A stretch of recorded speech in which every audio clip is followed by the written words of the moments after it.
Computer, yes please. And we're up and running. So Gerda, welcome to the call. Great to have you on.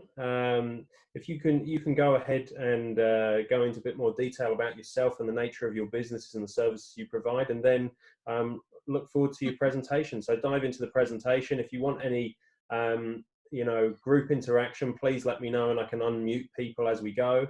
And then obviously when we get to the Q&A section of it, I'll unmute everybody and we can have just sort of an open discussion at that point with you. That'd be great. So over to you, Gerda.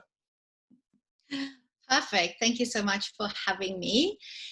Yes, Gerda is a strong name, as Stephen said. I am South African originally. So I'm from South Africa, in Australia now since 2004, I believe. Yes, so I'm fully settled in. I'm a citizen, loving this country.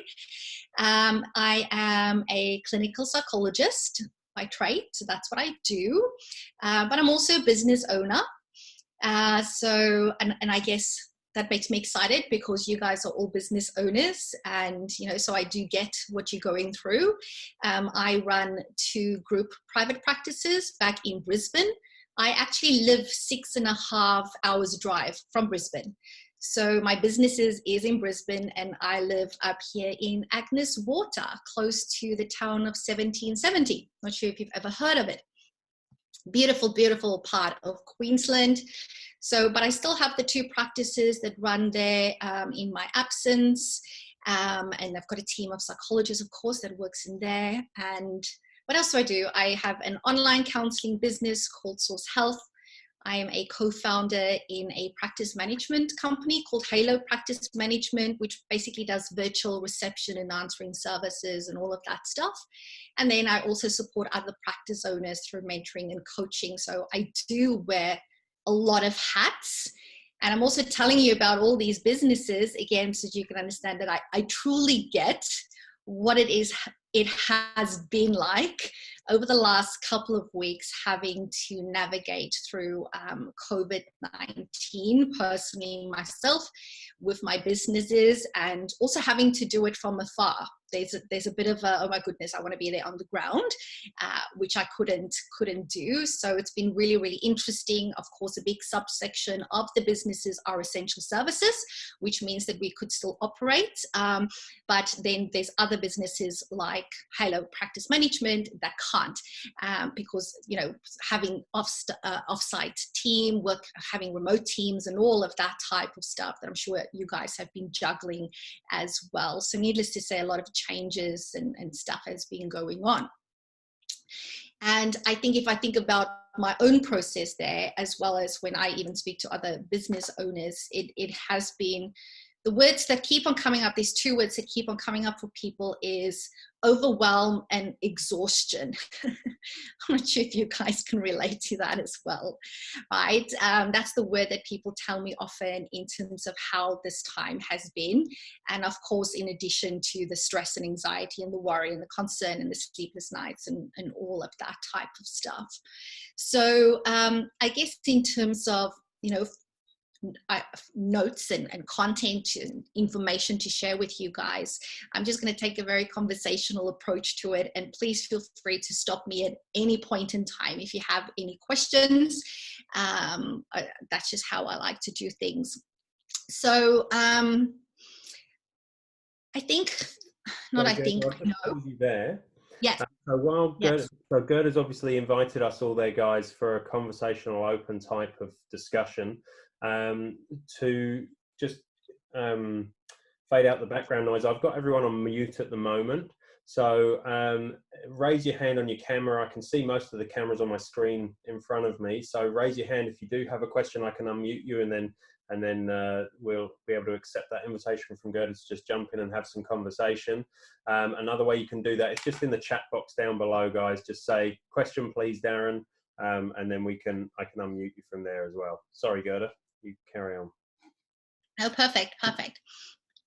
The first thing that I would say, right, in terms of really checking in and looking after your mental health right now, is to do a bit of what I would call expectation management, right? We are business owners, and as business owners, that carry a lot of the risk, business owners that know that the buck stops with me. We take a lot of responsibility, as we should, right? The buck does stop with us, but it also means that we generally as individuals have very high expectations of ourselves, right? In getting through things and getting stuff done, at growing and at being successful. And you know, we are going through, to use the word that gets thrown around, unprecedented times. And really to just check in on the expectations that I have for myself right now in terms of getting through a really, really difficult time, you know, is those realistic expectations, yes or no? Because sometimes our biggest challenge can be our own inner voice and our own inner critic that says you need to keep going, you can't turn the computer off yet for the night, or you need to, you know, stay up 4 hours later than you should really, you know, and it pushes us the whole time. But also, you want to succeed, right? Your business, I don't know about you, but it's like my baby. It's so important to me, so I will do whatever I can to make sure that it not only survives through this whole period, but thrives beyond this. And I even tell myself this regularly, that I need to check in on what is those expectations that I have for myself right now, and are those realistic? Does that make sense? Hope so. And the same, I think, also with our not client, I wanted to say clients, but our team members, right? Whether those are your support people or your technical guys. Also expectation management in terms of looking, what expectations do they have for themselves? What expectations do you have for them? And how realistic is all of those? Because sometimes the internal struggle that we sit with, because of our own internal dialogue around all those things, just places so much extra pressure on us during a time when we have to make a lot of decisions. I'm thinking, you know, have you been feeling the decision fatigue of late? It just feels like there's so many decisions every day, every week, in terms of how to adjust. What now? How do I do this? How do I get through this? And it just adds to that overwhelm and that exhaustion. So it's really important to have, you know, even a daily check-in when you finish your day and you think, okay, how's my day been? Am I happy? You know, do I get a tick or a cross next to my name for my day? You know, just check in. What are your expectations for yourself has been like? Good. You had your hand up. Yes, oh, I think you had your hand up. Someone else had their hand up. No, Darren, that was you. That was me. Okay, sorry, I thought I'd missed someone else for a second. Just as far as this decision fatigue, 'cause this is a key point, and it's something I was discussing with a client the other day. They were talking about, okay, they've taken on board all these extra bits and pieces that have come at them, and so I went through with them and just said, okay, how many people report directly to you? And then how many people do you report directly to? So they had two, and they had two, both ends. They said, okay, of those people that report to you, how many of the people that report to them frequently get in touch with you directly instead of the person they're reporting to? And they was like, oh yeah, pretty much all of them. And I was like, oh, okay, cool. So it just an interesting point. You're talking about that decision fatigue, and this guy was actually taking on board the decisions of all the people that are being paid to make decisions for him. And for some reason that was all getting sidestepped. And so for him, that, and the one thing that he wanted help with at the start of the session, he just wrote one word: overwhelm. Anyway, and so it's just interesting, that loop that you're bringing in there. So that decision fatigue, how much does that tie in with getting support from people around you in terms of tackling that? Because obviously with business owners, it all tends to come back at them. It does. And it links to a note that I've made here, where I wrote combining compassion with boundaries, because I think that's a really important principle, because that really comes down to boundaries in that situation that you've just described, right? So if there's like reporting arrangements, the people at this third tier shouldn't be jumping over the head of the people they report to go to the person above them, right? Yes, they can have conversations and all of that type of stuff, but it's about setting those boundaries and letting people stick to it. And during the, these times that we're going through now, it's really easy to let your boundaries go, because we have compassion, because we want to support, everybody in our business, and we want to show empathy, that we understand and we're there to connect with them and talk to them. But it's about getting that balance right between being compassionate, being a compassionate leader, manager, business owner, but still sticking with the boundaries. Because what we also do know, in times of change and uncertainty, the more certainty we can put down, it helps lowering the anxiety, right? Because the uncertainty causes the anxiety. So it's about trying to stick to the normal processes as much as we can, whilst in being fluid and flexible with all the stuff that we need to pivot, adjust, and change as a result of the environmental context that we're in. So it's a very important thing to be working on consistently. Like, how can I show compassion to my team, who may all be struggling right now, or the majority of them, for various reasons, while still having the boundaries in place, so that I can get through this as well, so that I can continue to do what I need to do my job, make sure the bills get paid, and do all of that, those responsibilities. That's awesome, Gerda. Now, what are some of the sorry, I wasn't looking up if there's any other hands raised. Can't see any at the moment. When someone is operating as a solopreneur, they are working with themselves. They don't have a team around them. Obviously, crises like this still throw all sorts of things at them. So when you're operating as a sole trader, what are some of the boundaries that are commonly required, or you see are commonly missing when you interact with people? Well, knowing when to stop, right? When to clock off for the day, that's very important. Because there's nobody telling them. I mean,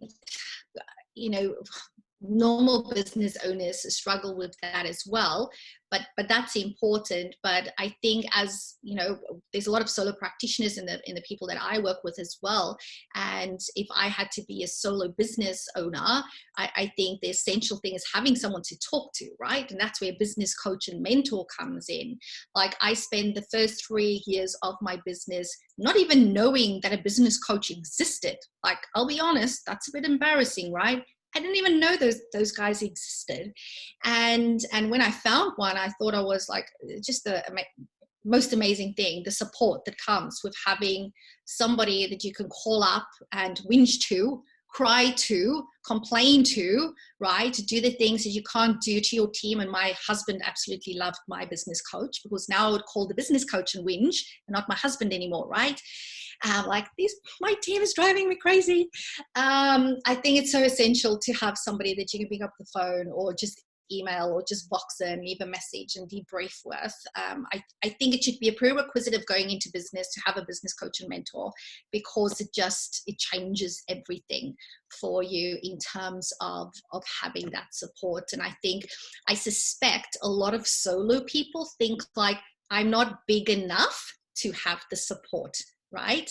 And it's like, that's just crazy. Why not give yourself that support, right? It can make so much difference. And of course, it helps having a business coach, because they will call you on your stuff, on your boundaries, on, are you doing what you need to do? And are you looking after yourself, your self-care, and all of that type of thing as well. So that answers that. Excellent. Thanks, Gerda.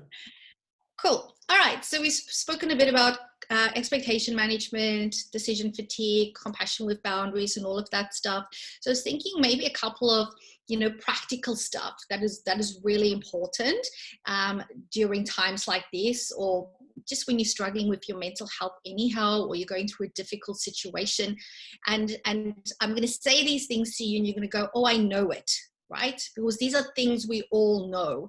But what tends to happen is, when you've got all the stuff going on, you stop doing these things. Okay, because your mind is just so busy planning, preparing, thinking, deciding, and worrying and stressing that you stop doing these very important behaviors. So if you were to go in and see most psychologists, for example, whether you come in with depression, anxiety, with a range of issues, these would also be some of the first things that they would work through with you. So it is what we call behavioral interventions. So it's where you engage in certain behaviors to help and improve your mental health, right? So the things, and maybe as we go through this, everybody can do a bit of a little checklist there on a notepad and paper and see how you're traveling with these.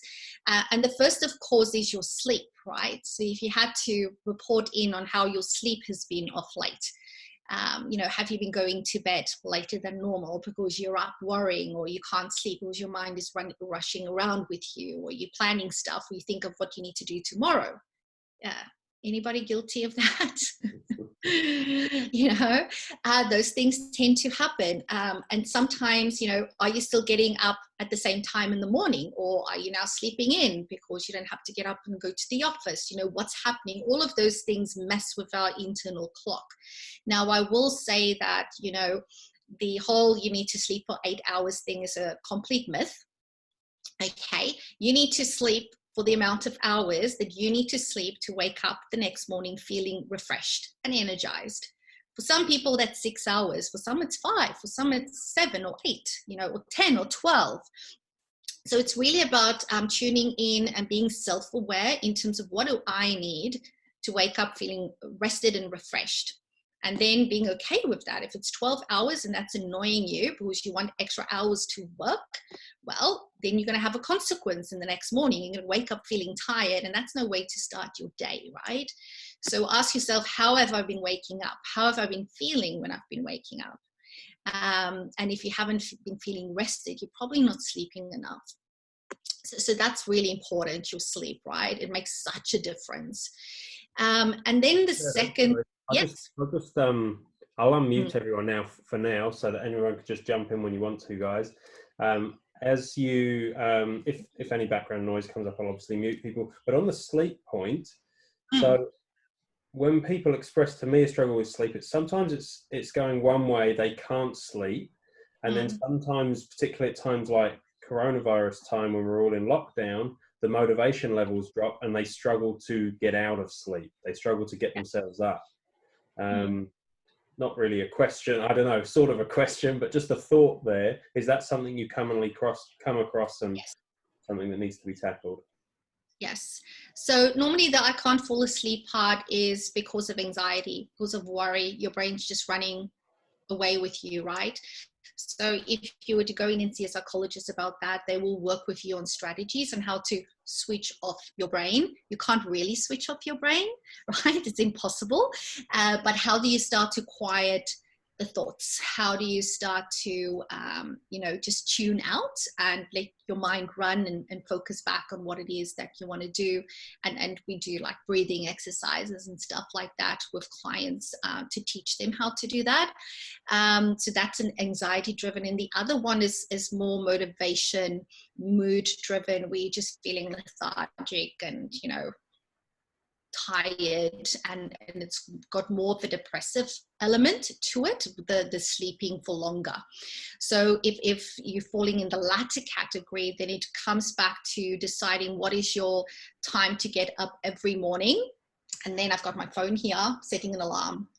Okay, setting an alarm, getting up every day at the same time. So even when people come in with sleep disorders, we actually don't start with them on when you're going to bed. We work it backwards. We start, what time should you be getting up? That's the most important time, right? And that needs to be consistent every day of the week at least, right? Everybody wants to sleep in over the weekend, but you need to have your time. Is that 5 a.m.? Is it, if you're part of the 5 a.m. club, is it 6? Is it 7? Is it 8? What time is that? And you need to get up every day at that time.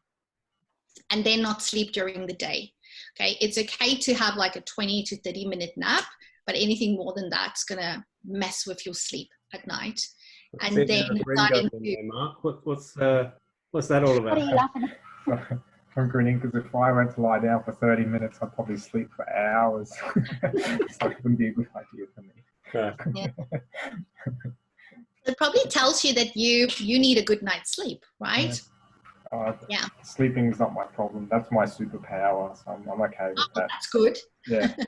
Oh, you're one of those people that can just fall asleep so easily. It's like my husband. You just close his eyes and he's gone. And yeah, pretty much. My wife gets annoyed because even during the day with lights and everything, I can just start sleeping. So I try not to lie down at all during the day. But I've been doing what you say. My alarm time in the morning is 4:25. So I work backwards. I know I'm a 6.5, 7 hours sleep kind of person. So yeah, I work back from that. So. Yeah, that's perfect. So that's what you want to do, right? What time do you want to get up? That suits your lifestyle and your job and kids and all of that stuff. And then you work back in terms of how much sleep do I need to wake up rested and refreshed. And that's what you need to work towards getting. So that's the sleep thing. Gerda, if I can just ask a general question.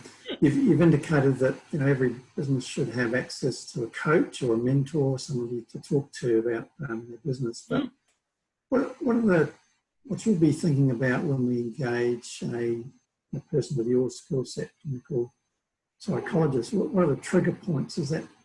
Would you say that there should be some universal approach from all businesses, or do we wait until we hit a certain set of problems, or when do we call you up and say we need some help from you? So the way that I look at it, and it's very interesting, right? We often get people come into the practice. They come in for their first session, and we normally give them an assessment, right? That assesses a score for them on depression, anxiety, and stress. And then when they come back for their second session, we'll give them their results. And when I give them their results, I like to go through a bit of an exercise where I ask them to rate for me where they think they fall, right? So they've done the 42-item questionnaire, we've scored it, we've got the profile ready, and I go, okay, so let's talk about your depression score. Where do you think you fall? Then where do you think you fall on anxiety? Where do you feel you fall on stress? And it's on a range from normal. And normal is actually not zero, right? It's not zero. Normal has points in it because it's actually pretty normal to have days where you are feeling depressed, stressed, and anxious. It's a normal human emotion like frustration, happiness, and excitement, and nerves, and all of that stuff. So there's a normal range. Then if it's a bit higher, it goes mild. If it's a bit higher, it's moderate. If it's even more higher, it's severe. And then the most severe case is called most severe. So it's numbers on a scale, right? And I would ask people where they think they fall. And then what we do is we look at, okay, so where does your assessment say you fall? And these are all questions that the person themselves has answered, right? It's like a self-report questionnaire. And I can tell you that 9 out of 10 times people underestimate how bad their symptoms are, right? So a lot of times people go, okay, I know I'm depressed. It's probably like moderate. And then they probably extremely severe. Or they might come with anxiety and go, okay, maybe it's more depression, but my anxiety is only mild, but they actually have moderate anxiety. So what I have found that people, when they self-assess, they typically underestimate how bad things have gotten. You know why? It's because you get used to living with and sitting with symptoms of depression, anxiety, and stress. You get used to it. It becomes part of your everyday life. And I guess that's the scary part. And that's the part where I would always rather go and check it out. And it might be as easy as going to see your GP, right? Where they can do a screener. So the screeners they use generally has only got 10 questions, whereas we use 42 questions on our screener. So it's much more specific. So I guess I'm saying is, it's hard to know. It helps when we have actual data, but generally people underestimate. They wait way too long before they start taking action. So if you think from a depressive standpoint, so depressed mood, for example. So it's generally when you're feeling depressed most of the day, nearly every day for at least 2 weeks. So that's the depression. If I had to give it to you in one sentence to know, am I struggling with depression? if you go, I'm feeling depressed most of the day, nearly every day, for at least 2 weeks, then you need to go and see your doctor. With anxiety, we don't have like something that specific, but it's really about checking in, you know, how often am I anxious and what is the impact on my life? So what impact is it having on me? Is it impacting my ability to play with my kids, to have a relationship with my husband, my wife, my spouse? Am I anxious consistently at work? Is my heart beating the whole time? Do I get these red flushes, you know, and sweaty palms when I need to deal with stuff? You know, it's all those physical bodily symptoms very often when it comes to anxiety to tell you that you're struggling with something. The other thing that I also often see happens is that, you know, everybody has challenges in their life. It's when you find that in your life you have the same challenge popping up over and over and over, then it tells you also this is something you need help with. Does that make sense? Absolutely. I think what I'm getting there is, Gerda, is that it takes me back when I was a mortgage broker. I used to offer what I used to call a home loan health check. So somebody who had no particular need for finance or anything, they could just sit down, we would just run the ruler through everything and just see if there was anything that perhaps could be done to improve the situation or whatever. It sounds like you probably have that type of facility available, so someone can just sit down, do this sort of screening, which doesn't sound like it's too invasive, but it can actually help to identify if there might be any problems that maybe people aren't even really aware of. Most certainly, you know, and if you can always go, as I said, to your doctor, right? You can, if you've got a local psychology clinic, you can ask them if they do emotional health checks. We actually do it at our practice, and it's a 30-minute appointment, and it's free because we run it with our provisional psychologist. But not all practices offer that. What I've also done is, let me just find it here on my computer. I've got a link that I'll post up here in the chat box, if I can find it. There it is.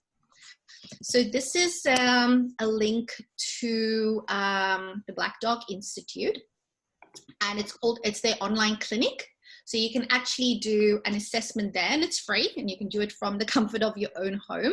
And it's like, I think there's something like 14 questions, and they ask some questions that loads into, you know, when you're feeling depressed, and some that loads into whether you're feeling anxious, and it will give you a result, and it will tell you whether, you know, it's at that point in time where you need to maybe reach out for some help.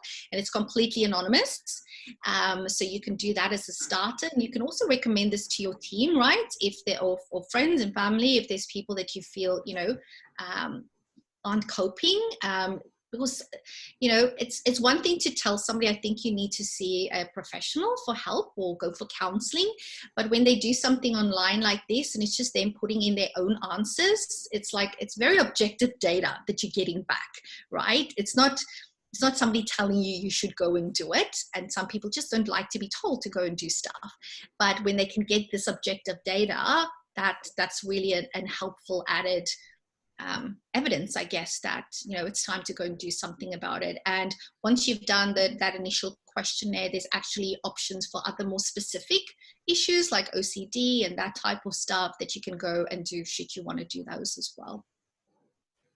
Thanks very much. If I can just ask one more question, I don't want to hog it, but it's sort of a lead-on question. So I'm a financial planner, and one of the things that that happens to people is that when they're trying to get, say, insurance for things like income protection, and they do a personal questionnaire, we often get the situation where people who have gone to a psychologist or a psychiatrist for any reason, they can actually have mental health excluded from their policies. And I just wonder, how does that look like from your end of the telescope? Because it seems pretty unfair from my end of the telescope that product providers will exclude that when somebody, I mean, I've had exclusions for people who had some treatment after their father died, for example. I mean, this seems so ridiculous. It is 100% ridiculous, and I would want to not send those companies any work whatsoever because to me, that just adds to the stigma around mental health, right? So we often have even GPs calling us and saying, I've got a patient that came in, but they don't, or the GPs sometimes don't even want to do mental health care plans. And what that is a referral under Medicare, where clients can come in for appointments and actually get a Medicare rebate, right? Like you would do for other health stuff that you need to attend to. And people are scared sometimes because now it's going to be on my record, right? Because I had a referral, that type of stuff. It doesn't happen that often, but it does happen. So people can come for, without claiming Medicare rebates, but it's still a session, right? It's still on record, so to speak, somewhere. I just think it's ridiculous for them including that as an exclusion criteria. And I personally don't want them. I want to work with them or give them any insurance clients if I was you. But that's me. I'm biased, right? But yeah. I hope that answers that. Thank you. Oh, all righty. So will we continue? I'm not sure how much time we have when we are meant to finish. There's never been a strict time limit on these things, Gerda. So you went through sleep, and then we kind of got hijacked by myself and Steve, which I apologise for, but I don't, because I enjoy getting the answers. It's fantastic stuff. So if you had more points, I'd be happy for you to carry on through those points in the next 5 minutes or so, or 10 minutes. Yeah, perfect. So we're talking about behavioral interventions, right? And that's when we started talking about sleep and that type of thing. And of course, the other thing that we do to keep living as humans is we need to eat. So you also need to make sure that you are eating properly and that you're having a lot of water. And again, this sounds so straightforward, right? But the fact of the matter is, we stop doing this. Well done. Yes, we stop doing these things that we know we need to do in order to look after our body physically, in order to be well mentally, right? Very, very important. And then the third behavioral thing that I strongly encourage is some type of movement, right? Like exercise, whatever that is for you. Like for me, myself, I'm very fortunate that we live out here in Agnes Water. It's so quiet. I can go for a run every morning, and I go for a run Mondays to Fridays. I run down to the beach and I run back. It takes me an hour, and for me, I love it. It's like movement meditation. I can't do yoga. I get bored. Other people love yoga and Pilates. Like, I just can't sit still for that long and just do nothing. I feel unproductive. So it's really about finding what it is that works for you, right? What works for you? But you need to do something, even if 30 minutes minimum once a day. Do a movement that helps to increase your heart rate and your breathing. That's the only prerequisite. Then it will be working, it will be helping you. And for me, I feel extremely energized once I've actually done that. But I will be honest and say that every morning I'm tempted not to go, because I go, oh my goodness, that's going to be an hour and 15 minutes out of my schedule. I can get all these things done if I don't go for my run, right? And I have to consciously go, no, that's not happening. I'm going for the run. And it's about really making a decision, not in that moment, but making a pre-decision, like it's already been decided that that's what I do in the morning. Just like I've got my meeting scheduled in, my training scheduled in. This is scheduled in time for myself to go and walk, listen to music. I do all my thinking there. I come back, I'm ready to rock and roll and take on the day. So I'm actually way more productive once I've been out for my morning run. So I'd strongly encourage you to find what can that be for you that can serve you in that way. It doesn't have to be in the morning. It can be any time of the day, right?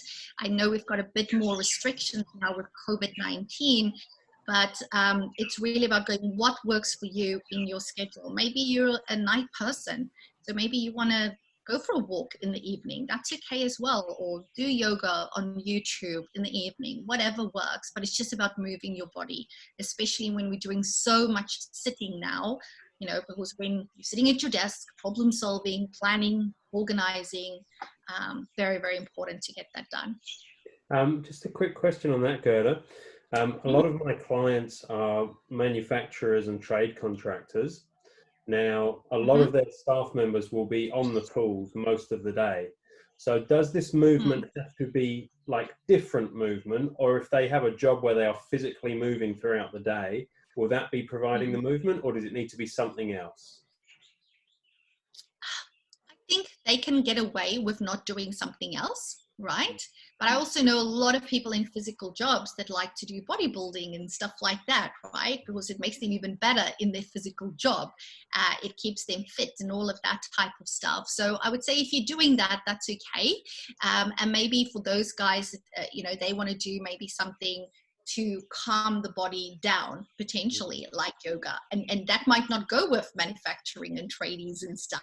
It's like, these two don't go together. But sometimes you need to do something that's a bit different, just to get back into your body. Great. Thanks, Gerda. So those are the behavioral stuff that I wanted to cover. Then just in terms of, I think one of the things you asked me about was also, you know, in terms of supporting you know, your team members and all of that type of stuff. And I mean, everything that I've spoken about applies to all of them as well. But I think as a business owner, what I know and what I've seen to be really important, of course, right now is that communication with our team, right? It's one of the most important things that we need to do right now, is to engage in very clear communication with them, because there's so much anxiety. And especially also if you are separated from your team. So if you're working remotely, for example, maybe you've got some of your team members that's working remotely. So for us at the practice, the psychologists are still on site, but the admin team is remote. So there's that separation between them. Really important to come up with a way to actually, for the whole team to be able to communicate, whether that is Zoom like this. We've got like a closed Facebook group, which is really nice, because we try and introduce a bit of an element of fun and socializing, like having pizza together on Zoom, or, you know, fun memes in the Facebook group, just to keep on working on that connection between the team members as well, because you would have heard lots of talk about, you know, it's social isolation. So and it's really about moving to, it's more physical isolation, but we can still have social connection with our team, the team members with one another, and you as the leader with them, because right now communication has never been as important as it is right now with your team. And I would say even with your clients as well, more from a business perspective, your marketing message is going to probably slightly change a bit in terms of how you talk to them, but it's really important to keep on talking to all of those parties. Excellent. Thanks, Gerda. Yeah, I think that is more or less, you know, general points that I had. So I'm happy for you guys to ask me any questions whatsoever. I'm an open book. Yep. Yes, Tom. Yeah, just one. More the, yeah, I've got workers working for me. What sort of points do you look for their mental health? You know, that they might be suffering, or, you know, you know, a point that, you know, hey, you know, they're doing such and such, or their attitude, or what, that pick up to say, hey, you know, that you can pick up and say something, get them moving in the right direction. Is there any certain points that stick out, that behaviours or something like that? I would say a change in behavior. If you're noticing a change from their normal behavior, right? Because, you know, some people are more compliant than others. Other people are always difficult about everything in our team. You know, they all have their individual personalities. So when you've come to know your team, I think, you know, just being observant and really looking at what you are hearing them say, what you are seeing them do. If there's a significant change from their normal interactions, their normal attitude, and their normal behavior, that's when you know something's impacting them, right? Yep. So it's about what is normal for this person, like everyday stuff. It doesn't mean I'm a perfect person every day, but what is my normal ups and downs? Yep. Then when you see those to become a bit bigger, that's when you go, okay, something's going on here. Maybe we need to have a conversation, you know, and see if they're happy to open up and see how we can support them. Yeah, thank you. I guess the lead-on question from that, Tom, is if you did have somebody in that situation, how would you get from that point to the point where they get to talk to Gerda? Because I guess that would be a difficult conversation potentially to have.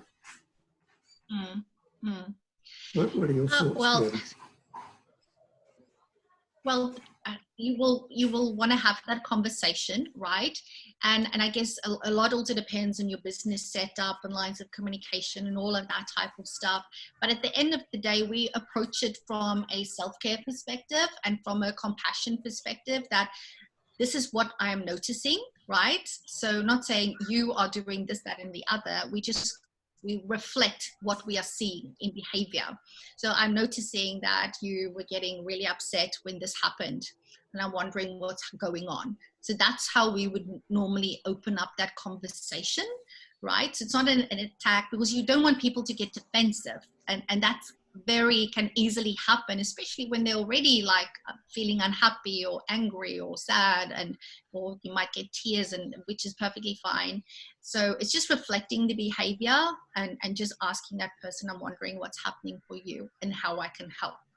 And let them tell you what is going on, right? And then based on what comes out from that discussion, the first place that I would normally recommend they go to is their GP. I think recommending somebody sees their GP is not as confronting as telling them go and see a psychologist, right? Because people then immediately went go, oh my goodness, right? So, and people also often have a lot of trust more in their GP, right? Especially if you've got like a consistent doctor that you will go to, they will have that relationship build up with their GP. So I would send them there first, talk to your doctor, make a long consultation appointment, not the normal 5 or 10 minute one. Otherwise they'll just tell you to make another appointment, come back again. Of course, currently you can book telehealth sessions with your doctor as well, but make a long consultation appointment so you can actually talk to your doctor about what's really going on and hear what they have to say. And majority of doctors will then work with that client and talk to them and use that relationship they already have with them as the primary care provider to get them engaged with a psychologist. So we find that the majority of people that come to us via that route because there is that pre-existing trust with the doctor. I think that's a really valuable point, Gerda. Thanks for pointing that out. Like, I've seen it in the past where someone has had someone on board for a period of time and they are a good worker and all is going well, and then suddenly the behavior changes and they're like, oh, he's not productive anymore, he's got a bit of a bad attitude, blah, blah, blah, And so that's a great tool to be aware of, because the reality is it benefits both parties to tackle that. The person going through the mental health issue obviously needs to get on top of it. But the reality from a business owner, if you have a valuable team member and they suddenly turn into someone whose attitude and characteristics are not what you're looking for, well, then your first inclination as a business owner might be, I haven't got time to deal with this. Sorry, you've got to go. Get out of here. Whereas it's not helping either person, and the helpful situation for the long term of both is to, this is what I've noticed. What's going on, and then do that process. I love it. Brilliant. Yeah. So you're basically painting the fact that, they've always functioned at this level, and this is what we're noticing right now, what's happened, right? And then coming from, because obviously we want to help them fix it, right? No, I'm glad that was helpful. Fantastic, thanks, Gerda. Has anyone else got any final questions? We've had a lot of Q&A throughout the session today, and it's been fantastic. Gerda, has anyone else got any other questions for Gerda before we wrap things up? No, we're all good. Okay, what I would like to, usually at the end of these sessions, Gerda, what we do is go around and share a success that someone has had, and the point of that is to, just particularly during the current crisis, just to lift people's moods, and connect with each other and sharing what's positive and what's going on. This week I'm just going to shift it up a little bit. That was an awesome session. I'd just like to go around the group and everybody share something they got from this presentation. So I'll start that.